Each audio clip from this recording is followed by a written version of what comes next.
Қайырлы күн достар. Бүгін біз сіздермен сөз жасам саласын бастаймыз. Құрамына қарай дара сөздер және күрделі сөздер болып екіге бөлінеді. Әрқайсына жеке-жеке тоқталып өтейік. Дара сөздер түбір сөз және туынды сөз болып екіге бөлінеді. Мысалы, ас сөзін алайық. Ас – ол тағам, тамақ, адамның күнделікті пайдаланатын тағамы. Осы ас сөзіне хана жұрнағын жалғағанда сөздің мағынасы түбегейлі өзгереді. Асхана адамдардың тамақтанатын орны.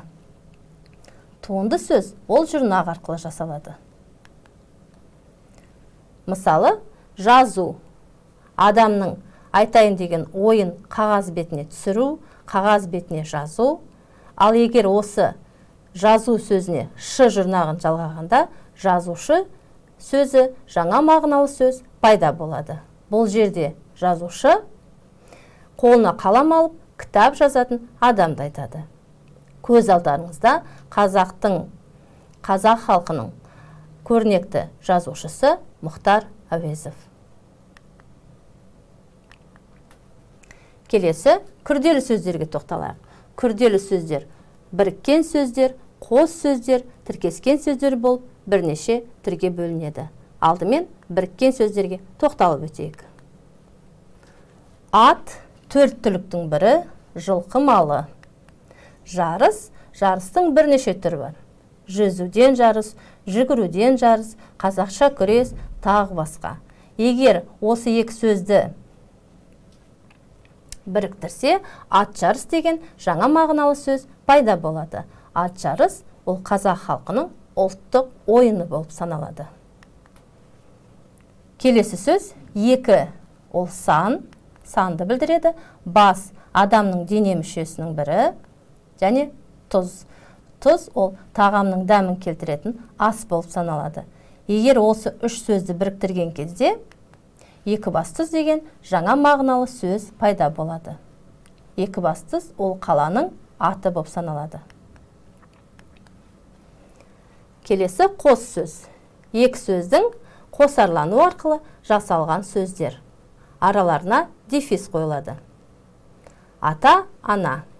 Егер осы ата-ана сөзін бөлік-бөлік алған кезде, ата сөзінің мағынасы бұл жердегі менің әкемнің әкесі маған ата болады. Ал бұл жердегі ата-ана сөзі қос сөз болып тұр. Келесі тіркескен сөздер. Екі сөздің болмаса үш сөздің тіркесу арқылы жасалған сөздер. Мысалы, күн сәулесі.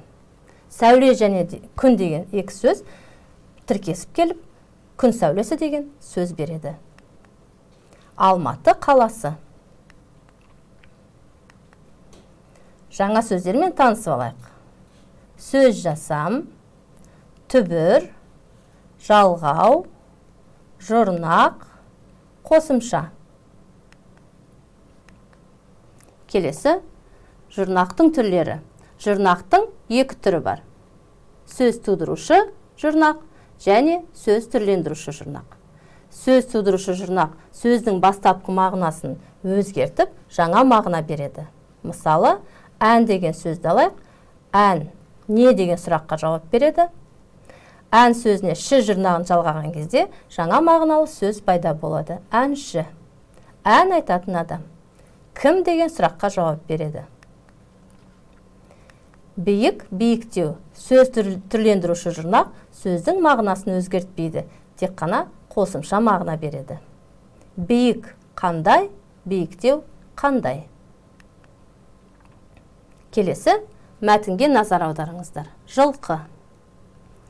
Жылқы ер қанатты. Ол суыққа төзімді, аса сезімтал, талғампаз жануар. Еті де, сүті де қазақ халқы үшін аса қадірлі тағам.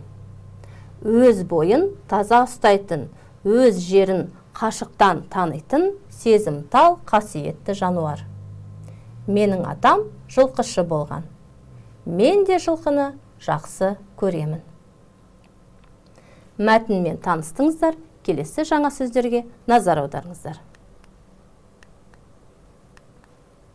Төзімді, сезімтал, талғампаз, қасиетті, қадірлі, жануар, жылқышы.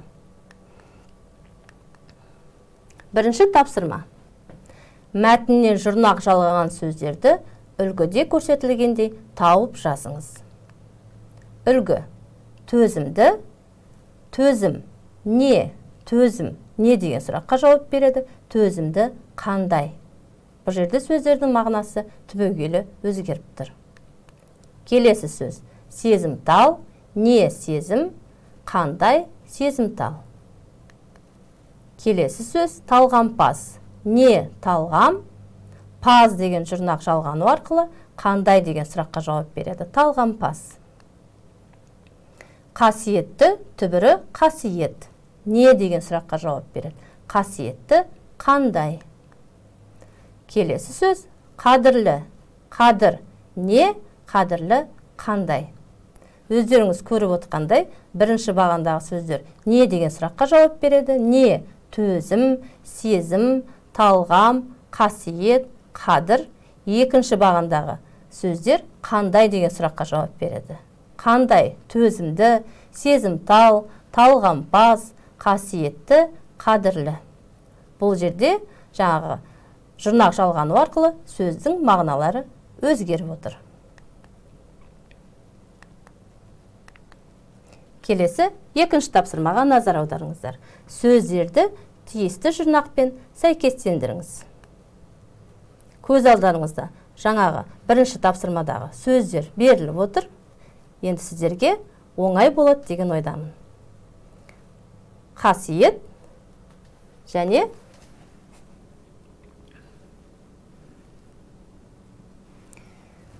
оған жалғанатын жұрнақ қасиетті.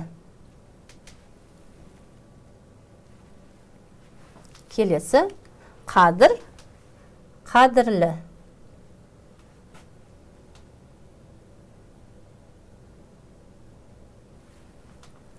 Төзім, төзімді.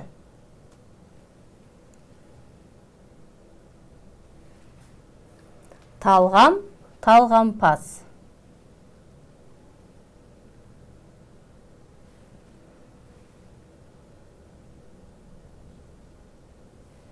Сезім, сезімтал.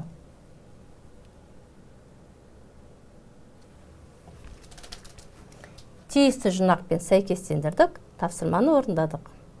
Келесі сабақтан бастап біз сіздермен қазақ тілінің грамматикасын өтеміз. Қазақ тілінде 9 сөз табы бар.